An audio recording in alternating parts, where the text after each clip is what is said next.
Greetings, ladies and gentlemen, and welcome to today's edition of Read TFOS, where I take old stories I've narrated and update them to modern audio standards. This particular story is called Friday Evening, written by T. Marcos.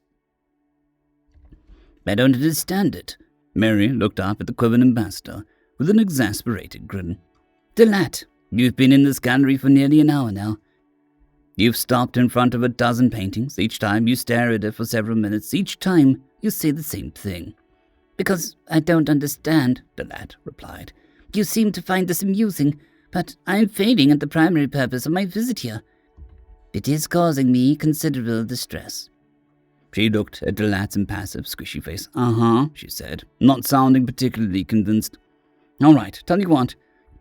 You look at this painting and tell me what you see. Then I'll do the same.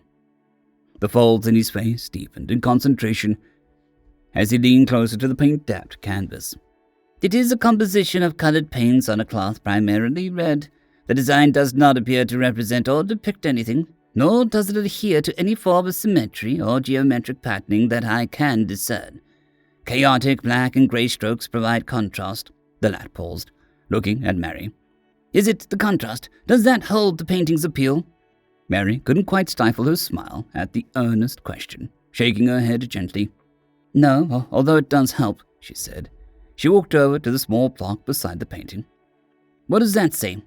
The lad examined the title card. Friday Evening, he muttered. I had noticed it earlier, but the name didn't seem to bear any significance on the artwork. I had considered the idea that it was randomly chosen. Nothing in art is random, even the random elements, Mary said. Look at it again, through the lens of the name. The red, like the setting sun outdoors, blending with the warm tones of streetlights. The strokes are big, slow. They're taking their time, slowly fading into the black. The darker strokes are narrow, spiky, almost threatening. They're encroaching on the fading red, waiting to take what's theirs. There's a tension in the piece, dying light versus ascendant dark. Can you see it? Delat looked at the painting for a long moment. No, he said. Mary sighed. Well, we gave it a try, she said. No, this was valuable, Delat insisted. Please tell me what the other paintings mean. I'll convey your words back to the Quevy, and we will analyze them further. Wait, Del, Mary said, her eyes going wide. I might not have explained it well. What I told you isn't what the painting means. It's what the painting means to me. Delat blinked, a complex operation for a Quevan. Is your interpretation erroneous? He asked. What is the consensus opinion, then? She shook her head, pressing 2 fingers against the bridge of her nose. There is no consensus, she sighed. You have to understand, you could walk everyone in this room past this painting and get entirely unique interpretations from everyone. Hell, there's probably a few of them that would be closer to your view than of mine. But this art is popular, Delat objected. Mary nodded. Very. Even though no two of you agree on what it means, and a significant portion failed to derive any meaning from it whatsoever, Delat said flatly. That is likely part of the appeal, Mary confirmed, the hint of a smile rising to her lips once more. It's about being evocative, Del, providing a direction for emotion and thought, a nucleation point for ideas and feelings to take hold and expand in new directions you might not have considered. The lad blinked once more, then consulted his handpad. After a moment, he gave her a confused look. This is not the definition of art, he said. The definition, Mary sputtered, making an exasperated gesture. Del, there is no definition of art. It's as nebulous as the meaning of that painting, changing from person to person. Many humans say that this painting isn't art, but it is, the lad said. Yes, it is, Mary sighed. The lad's facial folds deepened once more. So, he said slowly, many of your people require additional education on the subject? No, Mary shouted, drawing some glares from the other gallery patrons. Oh, damn it, I'm explaining this all wrong. It seems to be a very complex subject, the lad said. I'm sure some of the fault is mine, for not comprehending fully. I'll note in my report that you made an exemplary effort. Mary shook her head, running her fingers through the hair frustratedly. It's not your fault. We're just kind of hard to summarize sometimes, she said wryly. How about this? I'll put my head together with a few folks from the consulate, and we'll see if we can't figure something out. Keep a spot open on your calendar. She darted a sly look at the painting beside them. Let's say, Friday evening. Delat added an item to his handpad, then paused. "Humor," he said, looking up at her. "That was a reference to the relevant but unexpected contextual element. It was humorous." "Good job," Mary chuckled. "We'll have you doing stand-up by next week." "I'm already standing," Delat noted. "Ha! See, you're a natural," she teased, moving towards the gallery exit. "Friday, Dal. I'll be in touch." They had an early dinner on Friday before commandeering one of the embassy's flyers to whisk them away towards a location further south down the coast. Delat looked over at Mary, who was humming softly with a slight smile on her face. "You seem content," he observed. She grinned at him, flashing her teeth. "Have a good feeling about this," she said. "We did our research, tried to figure out what sort of stimuli might resonate best with the Quiven. The materials in your intro packet said that your people lived on your planet's oceans for a comparatively long period of time, right? Safe from the stormy weather?" Delat inclined his head. "That is correct," he said. "We only emerged in the response to depleted hunting caused by a minor extinction event, at which point our development proceeded en route fairly close to the galactic norms," he said. "This is relevant to art," he said, sounding as incredulous as the Quiven ever had. "For us, art that addresses the primal is some of the most intense and appreciated," she said, then paused and cocked her head. "You are about to qualify that statement," Delat said. "You are going to tell me that other humans do not value such art, nor do they consider it art at all." The dissent chime went off, and Mary laughed. "I won't tell you any such thing," she said, "but only because you've already figured it out. Come on, we're running late." Delat allowed her to hurry him away from the flyer and towards the gigantic structure, one of their sporting arenas, if he remembered correctly. They joined the stream of people, moving through one of the many entrances, and soon found themselves in the middle of a seething mass of people. Many shot curious looks their way. Delat was far from the only non-human there, but few Quiven had visited Earth yet. Mary grabbed one of his primary arms and led him through the crowd. The space opened up into a colossal partial enclosure ringed with seats, presumably for watching the sporting events that were the building's purpose. Everyone present was on the flat center, however, clustered before a smaller flat platform in the center of the variety of electrical apparatus. He turned to Mary in confusion. "I don't understand," he said, noting the small quirk on her lips as she said it. "Should we not be in the seats?" "Are you kidding me?" she said, shouting over the noise of the crowd. "You have to be down by the stage. Trust me, you'll see." The lad inclined his head. "I will trust you," he said. The two of them stood amid the sea of people, in a tiny bubble of space afforded to them by Delat's novelty and bulk.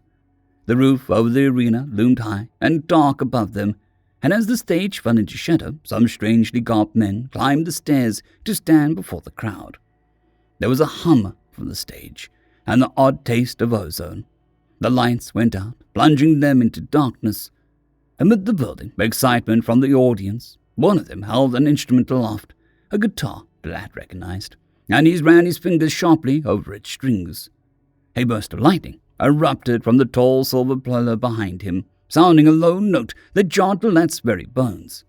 He flinched backwards in utter shock, thinking the humans must be dead from such a close impact. But the cheers only intensified, and as he composed himself, Delat saw that they were each wearing metal clothes designed to shield them from the shock. The man began to play the guitar, evoking lightning from a pillar behind him that scrolled up and down the musical scale. "Frequency modulation," Delat shouted, looking at Mary. Mary turned to him with a giant grin, her eyes sparkling. "You talk, just shut up and—" A blast of low-frequency sound drowned out the rest of her sentence, once again startling Delat backward. The crowd around him roared back, their voices a single titanic chant of approval. Delat felt as if he were immersed in an ocean of noise, muddy currents of sound pressing in on him as the lightning strode from the stage. The performers began to play in earnest, the lightning and the crowd thundering as one, while the bass pulsed deep and powerful over the masses.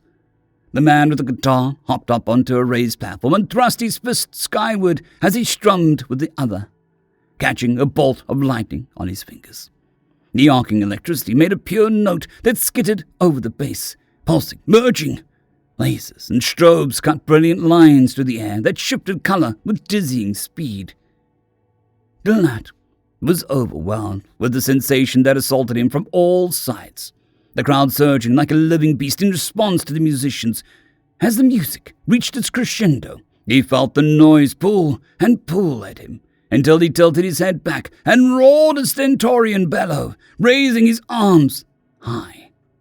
There was a visible disturbance in the stadium as the concertgoers reacted to Delat's impulsive call, and he immediately felt shame crushing down upon him. He turned to Mary to apologize, to ask that they leave, but found her laughing delightfully. On the stage, the guitarist punched his fist into the air, and the bass roared back in an imitation of his call, rattling the audience even more thoroughly than he had. The crowd went mad, the lightning struck, and the show surged onwards with wild abandon. Delat rode the sound in delirious, ecstatic waves for so long that he lost all track of time, lost everything but the lights, the pulse, the thunder. And then it was over. The band played their last thundering note, while lightning crackled and flames burst upwards from the stage, sending the crowd into hoarse, screaming fits that lasted well after the band had waved their exhausted farewell. The lad felt drained in ways he had never felt before, but still alert, awake, full of energy. He let Mary lead him towards the exit, noting that several around them made appreciative comments about his singing during the concert. Finally, they were in the tunnel leading out towards the flyer pad, the crowds departing by other exits. The air was cooler. He hadn't noticed how hot it had been by the stage, but now he realized the refreshing breeze from the outside as they walked. That was it, wasn't it? He said, finding his voice surprisingly hoarse. That was art. Mary grinned at him, although it seemed she hadn't stopped smiling since they entered. Yep, she said proudly, that was art. He shook his head, feeling oddly giddy as they neared the exit. So strange, he said, and so different from what you showed me before. I wonder if humans simply find the visual medium more. Mary lost her grip on his arm as he stopped dead in his tracks. She looked back to find him slack-faced, staring out into the distance. Dell, she said, her smile at last fading into a concerned frown. Hey, you all right? The lad looked out at the reddening sky, overcome. Deep crimson and orange wove through the clouds on the horizon, shading into purples above and culminating in a thin line of brilliant gold where the sun had yet to release its hold in the heavens. The silhouettes of the trees and the buildings clawed their way to the sky. 1,000 blackened cutouts framed the brilliant palette above. He was immobile, helpless.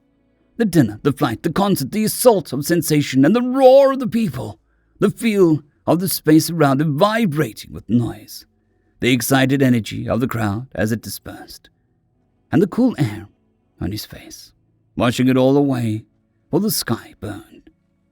Friday evening. He would remember this night forever. Mary, he croaked. Yeah, Dal, she said, looking truly worried. Are you okay? Was it too much? The gallery, he said. How soon can we go back? I need to see the painting. She blinked, looking confused, then pivoted to follow his gaze. Oh, she said. Oh. She turned back to him, smiling once more, though strangely. He saw tears marking the corners of her eyes. Get in the flyer, she laughed, her voice thick with emotion. You're the ambassador. For you. They're open now. End of story. I would like to thank our T5 members and patrons, Casper Arnholtz, John Creighton, Vidmori, 050, Dragzoon WRE, and Elijah Silvercross. Thank you very much.